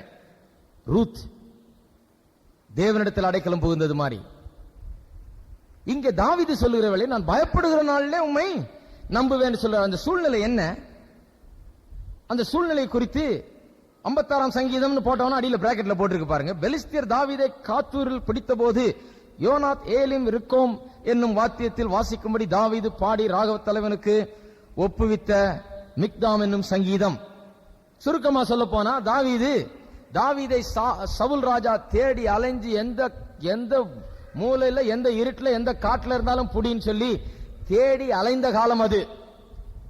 அவனை தேடி அலைந்து பிடித்து அவனை கொன்று அவனை இல்லாமலாக்க வேண்டும் என்று சவுல் அலைந்து திரிந்த காலத்திலே தாவீது இப்படி சொல்லுகிறார், நான் பயப்படுகிற நாளில் உம்மை நம்புவேன். தாவீது உயிருக்காக தப்பி ஓடி அங்கேயும் எங்கேயும் கொகையிலையும் போய் மறைந்து கொண்டு தன்னுடைய வாழ்க்கையை நடத்தி கொண்டிருக்கிறான். குடும்பத்தை கூட பராமரிக்க முடியவில்லை, குடும்பத்துக்கு வேண்டிய காரியங்களை செய்ய முடியவில்லை, குடும்பத்தை நன்றாக கவனித்துக் கொள்ள முடியவில்லை, குடும்பத்திற்கு என்ன ஆனது என்று கூட தெரியவில்லை. இப்படிப்பட்ட இக்கட்டான சூழ்நிலையிலே குடும்பத்தை குறித்து பயப்படுகிறான், தன்னுடைய குடும்பத்துக்கு என்ன நேரிடும் என்று பயப்படுகிறான், தனக்கு என்ன நேரிடும் என்று பயப்படுகிறான். அந்த நேரத்தில் அவன் சொல்லுகிறான், பயப்படுகிற நாளிலே உம்மை நம்புவேன். பயப்படுகிற நாளிலே உம்மை நம்புவேன். இப்படிதான் புருஷனும் மனைவியை நம்புகிறான் என்று சொல்லும் போது அவன் பயப்படுகிற நாளிலே, அவன் கஷ்டங்களையும் இன்னல்களையும் சந்திக்கிற நாட்களிலே, அவன் போராட்டங்களை சந்திக்கிற நாட்களிலே, அவன் என்ன ஆகுமோ ஏதாகுமோ என்று தன்னுடைய வாழ்க்கை குறித்து சில நேரங்களிலே கவலைப்பட்டு இருக்கக்கூடிய நேரங்களிலே, சில கஷ்டமான சூழ்நிலையில் மத்தியிலே அவனுடைய இருதயம் அவளை நம்பும். அப்படி என்று சொன்னால் அவனுடைய இருதயம் அவள் மேல் நம்பிக்கையாயிருக்கும். அவள் நல்லதை மட்டும்தான் செய்வாள், அவள் தனக்கு ஆதரவாய் இருப்பாள், அவள் தன்னுடையவள் என்கிற அந்த மேலான எண்ணம் அவனுக்கு இருக்கும். நிச்சயமாய் அது குடும்பத்தில் அவசியம். குடும்பத்தின் நல்வாழ்வுக்கு அப்படிப்பட்ட ஒரு ட்ரஸ்ட், அப்படிப்பட்ட ஒரு நம்பிக்கை அவசியம். நம்புவது அவசியம். ஒருவருக்கொருவர் கெட்ட வழியில் போக மாட்டோம் நம்புறது மட்டுமல்ல, ஆதரவாக இருக்கிற விதத்திலேயும் ஒருவரை நாம் நம்ப வேண்டியதாக இருக்கிறது. அவன் சம்பத்து குறையாது என்பதற்கு அர்த்தம் சொன்னேன். சம்பத்து குறையாது என்றால் அவன் எந்த விதத்திலும் குறையாது இருப்பான். முக்கியமாக வேறொரு பெண்ணை நாடி தேடி அங்கே போய் அவன் சுகத்தை அடைய வேண்டும் என்று அந்த தேவை இருக்காது. ஏனென்று சொன்னால் தன்னுடைய மனைவியினிடத்திலே எல்லா நன்மைகளையும் அவன் பெறுகிறவனாய் இருப்பான் என்று உங்களிடத்திலே சொன்னேன். 12வது வசனத்தை கவனிப்போம். 12வது வசனம், அவள் உயிரோடு இருக்கிற நாளெல்லாம் அவனுக்கு தீமை அல்ல நன்மையே செய்கிறான். மறுபடியும் 119ஆம் சங்கீதத்தை திருப்புங்க. இதனால தான் பக்கத்தில் எழுதிங்கன்றது. 119ஆம் சங்கீதத்தை திருப்பினீங்கன்னா அந்த எழுத்தை பார்க்கிறீர்கள். 3வது எழுத்து என்ன? இப்ப 3வது வசனத்துக்கு வந்துட்டோம். 10 முடிச்சாச்சு, 11 முடிச்சாச்சு, 12வது வசனத்துக்கு வந்திருக்கிறோம். இது எபிரேய பாஷையிலே 3வது எழுத்தை வைத்து ஆரம்பிக்கப்படுகிற வசனம். ஜனங்கள், எபிரேய மக்கள் இதை வாசிக்கும் போது அந்த அர்த்தத்தோடு தான் அதை காண்கிறார்கள். முதல் வசனத்துக்கு மைய கருத்து என்ன? செழிப்பு. இரண்டாவது வசனத்திற்கு மைய கருத்து ஹோம், குடும்பம் அல்லது செக்யூரிட்டி என்று சொன்னோம். மூன்றாவது காரியத்தை கவனிங்க. கிமெல் என்கிற வார்த்தையை வைத்து இது ஆரம்பிக்கப்படுகிறது. அந்த கிமெல் தமிழ் பைபிள்ல ரொம்ப சின்னதா இருக்குது, என் ஆங்கில பைபிள்ல கொஞ்சம் பெட்டரா இருக்குது. இன்னும் கன்கார்டன்ஸ் எல்லாம் பாத்தீங்கன்னா இன்னும் பெருசா இருக்கும். கன்கார்டன்ஸ்ல பார்க்கும்போது நல்ல பெருசா இருக்குது, நல்லா பார்க்கும்போது அழகா தெரியுது. அது எப்படி தெரியுதுன்னா, அது மேல் பகுதியை பார்க்கும்போது ஒரு ஒட்டகத்தினுடைய தலையை போல தெரியும். நல்ல பெரிய வரைபடத்தை அந்த எழுத்தை பார்க்கும்போது ஒட்டகத்தினுடைய தலை போல தெரியும். எபிரேய மக்களிடத்தில் இருந்த கருத்து என்னவென்றால், ஒட்டகம் என்பது எல்லா சூழ்நிலைகளிலும் நம்ப தகுந்த ஒன்று. ஒட்டகம் எப்படிப்பட்டது? எல்லா சூழ்நிலையிலும் நம்ப தகுந்த ஒன்று. ஏன் அதை ஒட்டகத்துக்கு ஒப்பிடுறாங்கன்னு சொன்னா, ஏன் அந்த ஒட்டகம் போல படம் வரைஞ்சி அதை எழுத்தாக்கி கொண்டார்கள் என்று சொன்னால், அந்த ஒட்டகம் ஓடும் போது அல்லது நடக்கும் போது உடம்புல எல்லா பகுதியும் அசையும், ஆனா தலை மட்டும் அசையாது. தலை மட்டும் அப்படியே ஸ்டெடியா இருக்கும். அது காட்டுக்குள்ள போனாலும் சரி, ஊருக்குள்ள போனாலும் சரி, அது வனாந்தரத்தின் வழியா போனாலும் சரி, எந்த சூழ்நிலையிலும் ஒட்டகம் தலையை அசைக்காம போகும்போது அப்படியே ஸ்டெடியா தலை மட்டும் அப்படியே இருக்கும். உடம்பெல்லாம் அசையும், கால் அசையும், எல்லாம் அசையும், உடம்பெல்லாம் அசையும், ஆனா தலை மட்டும் அப்படியே ஸ்டெடியா போகும். தலை மட்டும். அது என்னத்தை காண்பிக்கிறது? Dependability, durability and dependability. நம்பலாம். எந்த சூழ்நிலையிலும் அசைக்கப்பட முடியாத வண்ணம் இருக்கிற ஒரு மிருகம். மற்ற மிருகத்தெல்லாம் பாருங்க, குதிரையெல்லாம் பாருங்க, தலையாடும், எல்லாம் ஆடும், தலையெல்லாம் அப்படி ஆடிட்டே தான் போகும் அது. ஆனா இந்த ஒட்டகத்தை மட்டும் பாத்தீங்கன்னா தலை மட்டும் ஆடவே ஆடாது, அப்படியே இருக்கும். அது பாட்டுக்கு போயிட்டே இருக்கும். அது காடா இருந்தாலும், மேடா இருந்தாலும், வனாந்திரமா இருந்தாலும், ஊரா இருந்தாலும் அது கவலையே கிடையாது. தலை அப்படியே தான் இருக்கு, தலை ஆடவே ஆடாது. குணசாலியான ஸ்திரீ டிபெண்டபிள், நம்ப தகுந்தவளாக, அல்லது எப்போதும் ஒரே மாதிரி. நம்ப தகுந்தவள் சரியா வரமாட்டது. எப்போதும் ஒரே நிலையில் சீராக இருப்பவள். வெறும் பிறந்த நாளைக்கு மட்டும் நல்லா இருக்கிறவள் அல்ல, நல்ல புடவை வாங்கி தந்தப்ப மட்டும் நல்லா இருக்கிற பெண் அல்ல, நல்ல காரியங்கள் நடக்கும் போது மட்டும் நல்லா இருக்கிறவள். குடும்ப வாழ்க்கை எத்தனை பேருக்கு தெரியும்? வெறும் ஸ்பெஷல் டேஸ்ல வாழ்கிறது அல்ல. வெறும் விசேஷ நாள், தினந்தோறும் பிறந்த நாளும் அனிவர்சரியும் கொண்டாடிட்டா இருக்க முடியும்? இந்த அனிவர்சரி எல்லாம் கூட கொஞ்ச நாள் போனா மறந்து போயிடுது. ஒருத்தருக்கு ஒருத்தர் ஞாபகப்படுத்திக் கொள்ள வேண்டியதா இருக்குது. வாழ்க்கை பாருங்க, வெறும் பிறந்த நாளும் அனிவர்சரியும் விருந்தும் ஆட்டம் பாட்டமுமா இருக்காது. வாழ்க்கை எப்படி? தினந்தோறும் காலையில் எந்திரிச்சு வாழ வேண்டிய வாழ்க்கை அது. தினந்தோறும் வாழ வேண்டிய வாழ்க்கை. தினந்தோறும் ஆட்டம் பாட்டம், ஆட்பாட்டம், பிரியாணி அப்படி கிடையாது வாழ்க்கை. வாழ்க்கை தினந்தோறும் வாழ்கிற ஒன்று. சில நேரத்தில் பெரிய பிரமாதமான விருந்துகளும் களியாட்டுகளும் பெரிய கொண்டாட்டங்களும் இருக்கும். சில நேரத்தில் சாதாரணமா தான் இருக்கும், ஒன்னும் இருக்காது, எப்பவும் போல இருக்கும். காலையில வேலைக்கு போனோமா, சாயந்தரம் வந்தோமா, அப்படிதான் இருக்கும். என்ன சில நேரத்தில் கஷ்டமா இருக்கும், சில நேரத்தில் பிரச்சனைகள் இருக்கும், சில நேரத்தில் தேவைகள் இருக்கும், சில நேரத்தில் நிறைய நிறைவா எல்லாம் இருக்கும், அதிகமாவே இருக்கும், ரொம்ப சந்தோஷமா இருக்கும். சில நேரத்தில் அவ்வளவு பார்க்கறதுக்கு ஒண்ணு சரியா இருக்கா, இல்லாத போல இருக்கும். வாழ்க்கையில வாழ்க்கை என்பது தினந்தோறும் வாழப்படுகிற ஒன்று. விசேஷ நாட்கள்ல வாழ்றது இல்ல, தினந்தோறும் வாழுகிற ஒன்று வாழ்க்கை. கல்யாணம் பண்ணி முடிஞ்சோடனே விசேஷம் எல்லாம் முடிஞ்சிருது. ஒரு வாரம் போயிட்டு தேன் நிலவுகள்லாம் போயிட்டு வந்தோடனே எல்லா விசேஷமும் முடிஞ்சு. அந்த ஒரு வாரம் தேன் நிலவுல ஒன்னுத்தையும் யோசிக்கிறது இல்லை, எந்த தீமையும் யோசிக்கிறது இல்லை, எந்த கட்டத்தையும் யோசிக்கிறது இல்லை, எந்த தேவையும் நமக்கு மனசுல வர்றதே இல்லை. ஒரு வாரம் தேன் நிலவு போயிட்டு வந்தோடனே எல்லா வீட்டுக்கும் விருந்துக்கு போறோம், ஒரே கொண்டாட்டமாவும் நல்லாவும் இருக்குது. அதன் பிறகு வாழ்க்கை என்ன ஆகுது? தினந்தோறும் வாழக்கூடிய ஒன்றா இருக்கிறது. தினந்தோறும் வாழ்றது சாதாரண நிலையில, சில நேரத்தில் கஷ்ட நிலையில, சில நேரத்தில் போராட்டத்து நிலையில, தேவைகளை சந்திக்கிற நிலையில, சில நேரத்தில் எல்லாவற்றையும் நிறைவாய் பெற்ற நிலையில, சில நேரத்தில் மனத்தாங்கல்கள் இருக்கிற நேரங்கள் வருகிறது. இப்படி பலவிதமான சூழ்நிலைகள் வருது. காட்டிலையும் மேட்டிலையும் வனாந்திரத்திலையும் ஊர்லயும் போற ஒட்டகம் மாதிரி எப்படி போயிட்டு இருக்கு? தலையாசைக்காம எந்த சூழ்நிலையா இருந்தாலும் மாறாமல், எந்த சந்தர்ப்பம், எந்த சூழ்நிலை, எந்த போராட்டம், எந்த பிரச்சனை, எந்த சந்தோஷம், துன்பம், இதெல்லாம் மாற்றவே கூடாது. வாழ்க்கைய அப்படியே ஸ்டெடியா போய்கொண்டே இருக்க வேண்டும். ஒட்டகத்தை போல ஸ்டெடியா போய்கொண்டே இருக்க வேண்டும். அவள் உயிரோடு இருக்கிற நாளெல்லாம், நல்லா கவனிங்க, பிறந்த நாளைக்கெல்லாம் சொல்ல, விருந்து வைக்கிற நாளெல்லாம் சொல்ல, நல்ல புடவையும் நகையும் வாங்கி தர நாளெல்லாம் சொல்ல, அவள் உயிரோடு இருக்கிற நாளெல்லாம், ஒவ்வொரு நாளும் அவள் உயிரோடு இருக்கிற ஒவ்வொரு நாளும், வாழ்க்கை ஒவ்வொரு நாளும் வாழ்றது. ஏதோ விசேஷ நாள்ல ஏதோ போய் ஏதோ பண்றது கிடையாது. ஒவ்வொரு நாளும் உயிரோடு இருக்கிற நாளெல்லாம் அவனுக்கு தீமையை அல்ல நன்மையே செய்கிறாள். எல்லாம் அம்மா மாறும் ராமேன்னு சொல்லுங்க பாப்போம். ரொம்ப அமைதியா சொல்றீங்க எல்லாம். நல்லாதான் ஒரு ராமேன்னு சொல்லுங்களேன். ஐயா மாரெல்லாம் ஒரு ராமேன்னு சொல்லுங்க. ஐயா மார்க்கெல்லாம் பயம், என்ன அடுத்தது என்ன சொல்ல போறாரு இவரு ஒரு மாதிரி இருக்காருங்க. ஒரு இடத்துல மீட்டிங் நடத்தி கொண்டிருந்தேன், ஒரு பெரிய செமினார் நடத்தி கொண்டிருந்தேன். ஆயிரக்கணக்கான பேர் வந்திருந்தாங்க. எல்லாருக்கும் சாப்பாடெல்லாம் ஒழுங்கு பண்ணியிருந்தோம். நான் சொன்னேன், சகோதரிமார்கள் முதல்ல சாப்பிட்டுக்கிட்டுமே அப்படின்னு.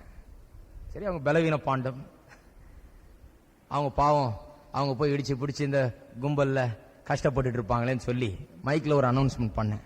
சகோதரிமார்கள் தயவு செய்து முதல்ல சார், நாங்கள் ஆண்கள்லாம் வெயிட் பண்றோம், பரவாயில்ல. நான் நினைச்சேன் அது நல்லதுன்னு. ஒரு பாஸ்டர் வந்தார் நேரா, மகா கோவம் அவருக்கு. என்னையா உமக்கு ஒண்ணுமே தெரிய மாட்டேங்குது. என்ன பாஸ்டர், சகோதரிமார்கள் முதல்ல சாப்பிட்டு, சகோதரிமார்கள் பெரிய கொம்பா, அவங்க பிறகு வெயிட் பண்ணி சாப்பிட்டுமே, ஆண்கள் முதல்ல சாப்பிட்டியா அப்படிங்கிறாரு. அப்பதான் நினைச்சேன், ஓஹோ நம்ம வேற ஊர்ல இருக்கிறோம், என்ன இப்படி சொல்லிட்டோமே நம்ம. சகோதரமார்கள் என்ன பார்த்து என்ன நினைக்கிறாங்களோ தெரியல, என்ன அது ரொம்ப சப்போர்ட்டா பேசுறாரு இவரு.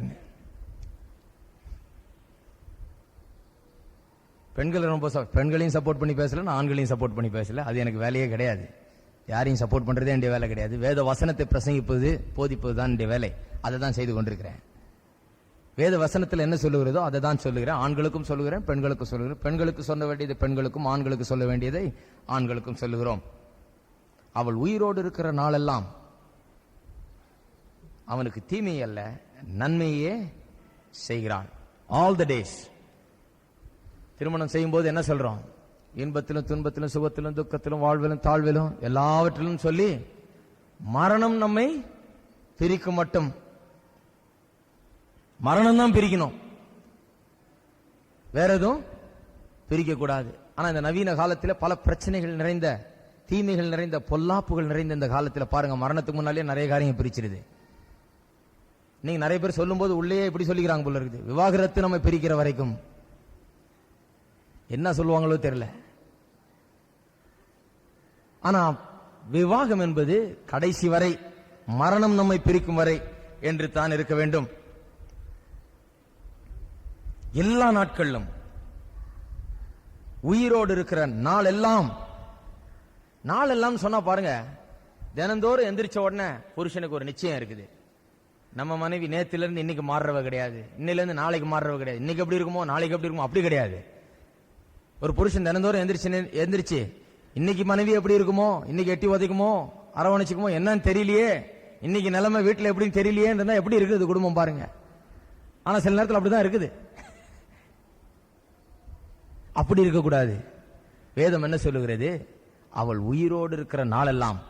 மனைவியை பார்த்தோன்னா புருஷனுக்கு ஒண்ணு தெளிவா தெரியணும். என்ன இருந்தாலும் சரி, கஞ்சி இருந்தாலும் சரி, சாப்பாடு இருந்தாலும் சரி, இல்லைனாலும் சரி, பணம் இருந்தாலும் சரி, இல்லைனாலும் சரி, சூழ்நிலை எப்படி இருந்தாலும் சரி, மனத்தாங்கல்கள் இருந்தாலும் சரி, இல்லைனாலும் சரி, பணம் நிறைய இருந்தாலும் சரி, குறைவா இருந்தாலும் சரி, தோல்வியில சந்தித்திருந்தாலும் ஜெயத்தை எப்படி இருந்தாலும் சரி, என் மனைவி மாறாம இன்னைக்கு எந்திரிச்சு எனக்கு காப்பி கொடுத்து என்னை அரவணைச்சு என்னை ஆதரவச்சு எனக்கு நல்ல வார்த்தைகளை பேசி என்னை பற்றி நல்லா எண்ணி என்னை நன்றா நடத்துவாள் என்கிற அந்த ஒரு நம்பிக்கை புருஷனுக்குள்ளாக ஏற்படும் வண்ணம் பெண் நடந்து கொள்ள வேண்டியவளாய் இருக்கிறாள். அவள் உயிரோடு இருக்கிற நாளெல்லாம் அவனுக்கு தீமை அல்ல நன்மையே செய்கிறாள். எந்திரிக்கும் போது இன்னைக்கு வீட்டுக்கு போயிடுறேன்னு சொல்லிதோ, இன்னைக்கு மாமாவையும் தாத்தாவையும் பாட்டியும் எல்லாரையும் கூட்டு சமாதானம் படுத்தி எப்படியாவது இருன்னு சொல்லணுமா, என்ன பண்ணணும்னு தெரியல, இந்த மனைவி என்ன பிளான் வச்சுட்டு இருக்குதோ இன்னைக்கு, அப்படி எந்திரிக்க கூடாது. எந்திரிக்கும் போது என் மனைவி தான், என்னை விட்டு எங்கேயும் போகாதவள், மரணம் வரை என்னை விட்டு பிரியாதவள், எனக்காகவே அவள் இருக்கிறார், என்ன சூழ்நிலை ஆனாலும் எனக்காக அவள் பாடுபடுகிறவள், என்னோடு கூட அவள் எல்லாவற்றையும் அனுபவிக்கிறவள் என்கிற அந்த எண்ணம் குடும்பத்தில் உண்டானால்தான் குடும்பம் சந்தோஷமா இருக்கும். ஆமேன்னு சொல்லுங்க. ஸ்தோத்திரம். நான் அடுத்த வசனத்தையும் கவர் பண்ணலான்னு பார்த்தேன். அடுத்த வசனத்துக்கு நேரம் இல்லை இப்போ. ஆனா இதுவே ரொம்ப ஜாஸ்தி மாதிரி இருக்குது. இந்த கேட்ட வசனங்களை பாரமா எடுத்துக்கொள்ள வேணாம். கேட்ட வசனங்களை தேவனுடைய ஆலோசனையாக, தேவனுடைய வார்த்தையை எடுத்துக்கொண்டு நம்முடைய வாழ்க்கையிலே நாம் அதை செயல்படுத்துவோம். குடும்பங்கள் சந்தோஷமா இருக்க வேண்டும். கணவன் மனைவியார் சந்தோஷமா இருக்க வேண்டும். எல்லா நிறைவையும் பெற்றவர்களா இருக்க வேண்டும். குடும்பத்திலே செழிப்பு இருக்க வேண்டும். செக்யூரிட்டி இருக்க வேண்டும்.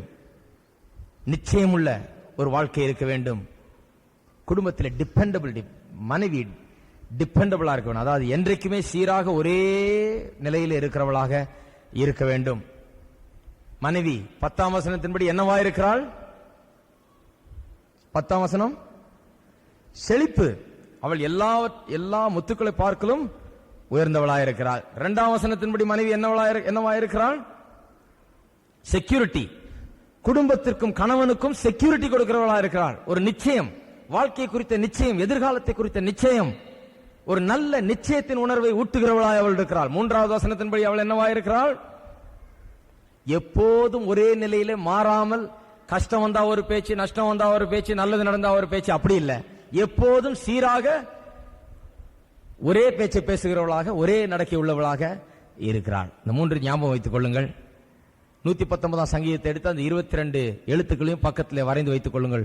10ஆம் வசனம் முதல் 31வது வசனம் வரை ஒவ்வொன்றாக சுறுசுறுப்பாக நாம் முடிப்போம். அடுத்த வாரம் 13ஆம் வசனத்திலிருந்து ஆரம்பிக்க போகிறோம்.